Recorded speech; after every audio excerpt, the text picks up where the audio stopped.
Fala aí pessoal, beleza? Como é que vocês estão? Vídeo rápido. Vocês viram que eu soltei o vídeo do RDM, acho que foi nesse fim de semana, agora eu não lembro de cabeça quando que foi. E eu acabei esquecendo de tocar num ponto que na verdade passou despercebido por mim.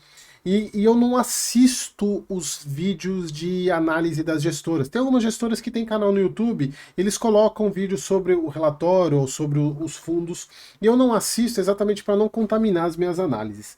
E teve um membro da comunidade, aliás, se você não é membro da comunidade ainda, você tá perdendo tanto, você não tem noção como essa comunidade rende, pessoal. Porque assim, e às vezes eu até chego a comentar aqui nos vídeos que a comunidade tá tão boa que os membros acabam me lembrando, me dando toques de algumas coisas que eu não reparei. Assim, muito bacana, muito bacana. E eu tenho certeza que e tem recomendação minha aí de não de renda fixa, que o pessoal tá nadando de braçada. Então, se você quiser receber minhas recomendações, o link tá aqui na descrição. É menos de uma pizza por mês. Eu tenho certeza que em 2 ou 3 meses você já pagou o valor da assinatura anual. Beleza, pessoal? Então, vocês viram da chamada que é sobre o IRIM e o IRDM. O IRIM são os dois fundos, né? O IRIM 11 e o RDM, os fundos da Iridium. E nesse vídeo foi soltado, falado, e é esse vídeo aqui. Deixa eu até mostrar qual é o vídeo que eu tô falando, até vou deixar o link aqui na descrição. É o vídeo dos resultados de maio do IRIF, do RDM e do IRIM. O IRIM eu não acompanho, tá? Mas provavelmente vou passar a acompanhar desde quando eles fizerem as movimentações que eles estão pretendendo aqui.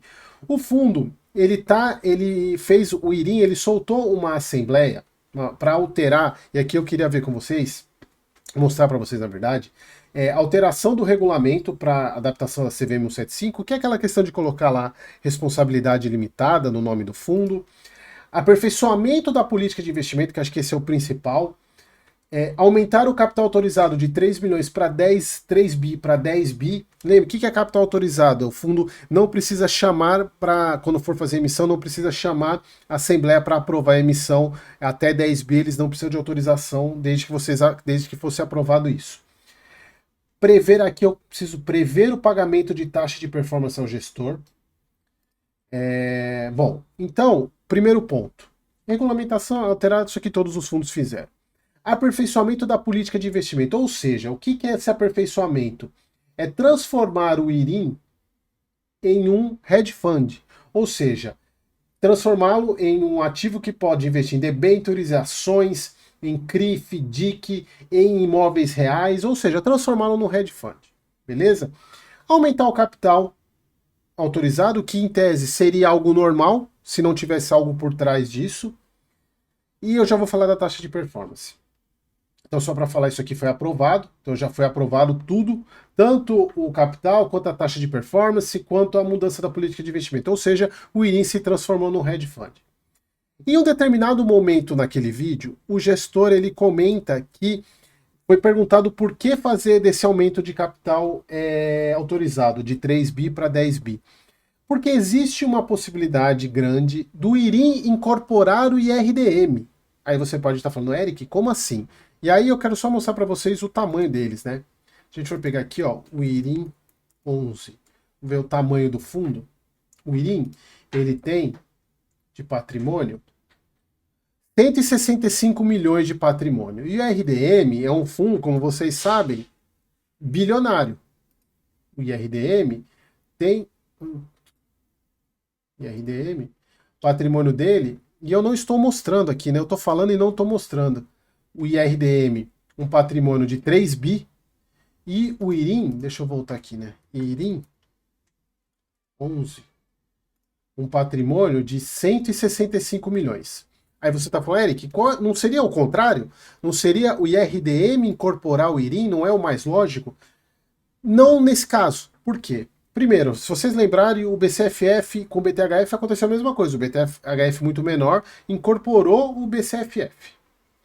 Agora, nesse caso aqui, tem uma certa lógica por trás disso e eu queria que vocês deixassem a opinião de vocês aqui nos comentários.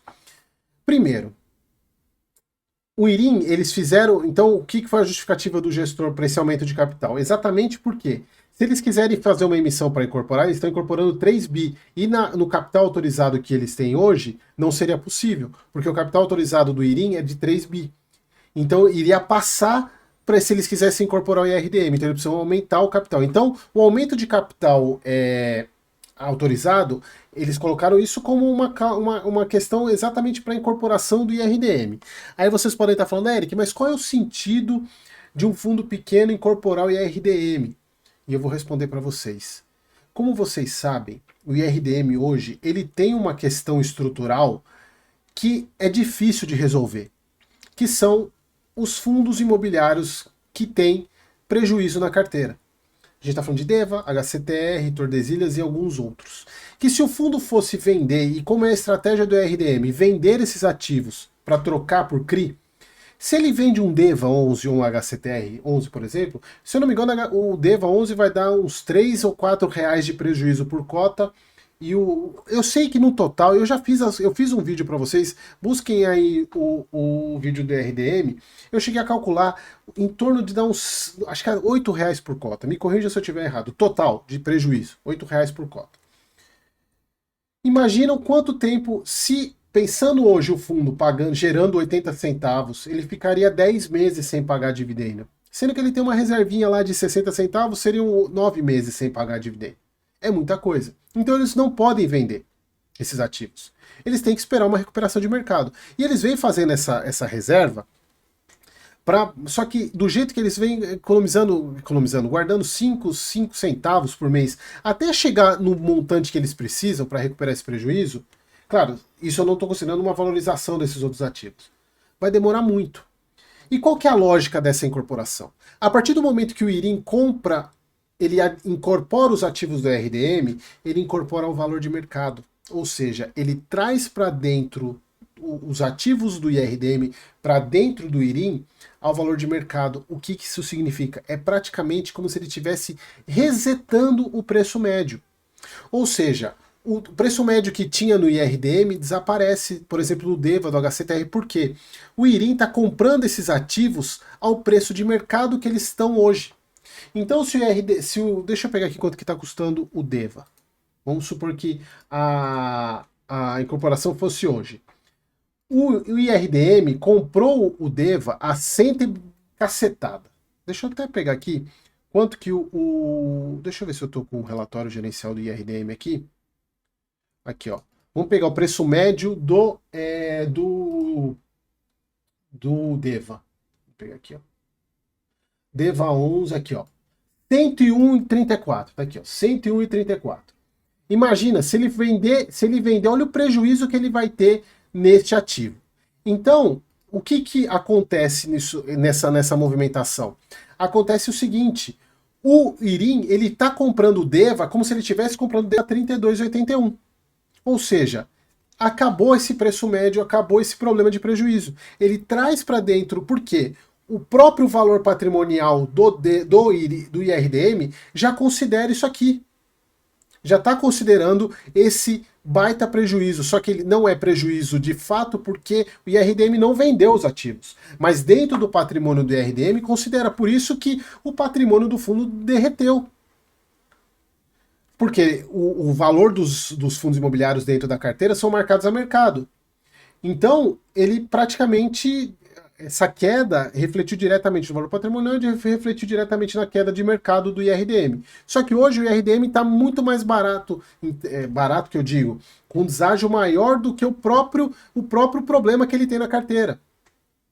Mas isso não é o tema do vídeo. Mas o que eu estou querendo dizer é o seguinte, isso é vantajoso para o IRDM porque ele acaba resolvendo o problema dele em um passo de mágica. Ele resolve todo o problema dele, o fundo IRIM, aí ele pode se desfazer desses ativos sem ter prejuízo. Claro que, obviamente que se ele vender, se a cotação na hora que tiver a incorporação, a cotação do DEVA cair ainda mais, aí tem prejuízo. Mas ele já está tão baixo e não tem tanta oscilação assim, que a ponto de ter problema, como a R$101 para 32. Então isso acaba resolvendo esse problema. O que, por um certo lado, é bom, porque acaba resolvendo e tirando do lombo do gestor essa questão de resolver isso com o tempo. Ele resolve de uma vez. É claro que eu até recebi alguns comentários, eu falei isso no grupo da comunidade, falar, Eric, mas isso não seria meio que passar um pano nos problemas da gestora? Cara, o problema tá lá. Eles têm que resolver. E uma maneira de resolver é essa. Transforma o IRDM num baita hedge fund, e aí a Iridium tem um hedge fund, começa do zero, é como se estivesse começando do zero, sem problemas na carteira. Claro, tem os CRIs eles vão com os problemas. No caso de fundo imobiliário, zero os problemas, desde que, obviamente, eles façam o dever de casa, que é vender, assim como o próprio, na hora que o BCFF entrou pro BTHF teve venda, assim como na hora que o CPTS se transformou no hedge fund, ele aumentou a quantidade de fundo imobiliário, ele vendeu, então fica com mais liberdade para poder fazer essas movimentações que o fundo quiser fazer. Eu acho isso positivo, tá? Esse é um ponto. Eu acho isso positivo. É claro que não é que é passar pano, mas acaba que o problema tá lá e ele precisa ser resolvido. O que é melhor? Esperar 10 anos para acontecer ou resolver de uma vez e aí sim começar como se estivesse começando de novo e, de fato, a gestora se mostrou nesses últimos meses, principalmente depois da saída do Selegato, mostrou que ela estava querendo melhorar o fundo, comprando ativos mais high grade. E aí a gente acompanha, mas eu vejo isso como positiva. O único ponto que eu vejo como negativo, que é esse aqui, ó, que é a entubar a taxa de performance. Por quê? É muito mais fácil. Aí eu quero mostrar para vocês aqui. Não é esse arquivo aqui, não é esse. É muito mais fácil. Quer ver? Irim 11. É muito mais fácil você colocar uma modificação dessa para um fundo que tem 2.547 cotistas do que um fundo que tem 278 mil. Então, o que eles já estão fazendo? Colocando a taxa de performance, porque na hora que o IRDM entrar, já está com a taxa de performance, porque ele vai entrar para o IRIM já tem taxa de performance. Então eu acho que isso eles estão aproveitando, esse é um ponto de meio de, não é sacanagem, mas é algo que eles já estão aproveitando para colocar, porque colocar isso depois talvez não passe, se você colocar depois pro IRDM isso. Então eu acho isso não foi bacana da parte do fundo, mas paciência. Eu vejo como um ponto positivo e eu queria a opinião de vocês sobre o que vocês acham. Foi positivo ou não essa mudança? Ou de fato vocês acham que faliu, acabou o IRDM, depois disso ele não tem mais salvação? Ou se em algum momento para você já teve salvação? Beleza, pessoal? Espero que vocês tenham gostado. Até o próximo vídeo.